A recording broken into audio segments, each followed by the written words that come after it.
Thank you, and to thank the gentleman, I'd say you talked about how we define success, and I know you and I have spoken, as have many members, about how we can get away with what we call success here. So what happens is, what's happened in this context too, is a number of things will be proposed, and they won't go anywhere.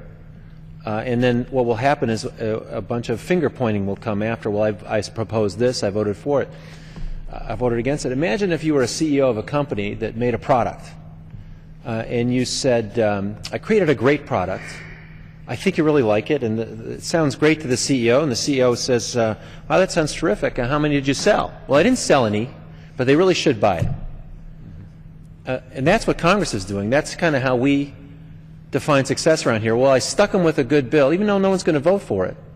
But of course, in business or in your family, you'd actually have to listen to what the other side wanted if you wanted to reach a result that was a success. That's what success would be.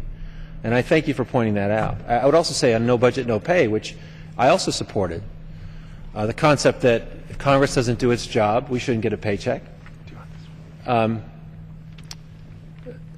We were proud that day when we worked together with our Republican colleagues. We passed no budget, no pay, forced the Senate, controlled by Democrats, to pass the first budget that they passed in 4 years. But that's all well and good unless we actually talk together. And I saw a picture this week of Mr. Cantor and some of his colleagues waiting at a table for people to come have a conference. But we've been waiting for that all year on this budget. And we came in good faith and tried to pass no budget, no pay. Wouldn't it be good if we had used this time, or we could use the next few weeks, to sit down and actually hammer out a budget through that process? And this is a time to do it. And I'll just, before I turn it over to another colleague, I'll just mention, remind my colleagues of the report from the Washington Post last December regarding President Obama's budget proposal back then, in which it said, for the first time he is formally proposing to trim Social Security benefits, a GOP demand that is anathema to many Democrats.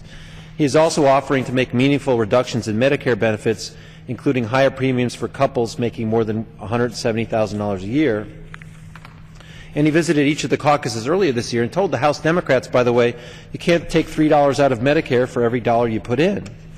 And he said that our corporate tax rates were too high for our companies to compete internationally. This has been going on all year, ladies and gentlemen, with no effort to negotiate at all, because it's the leadership of the Speaker here who won't appoint conferees, because apparently they're concerned about getting that. So we've waited till this moment of crisis to talk about something that you and I have been waiting for all year. With that, I'd like to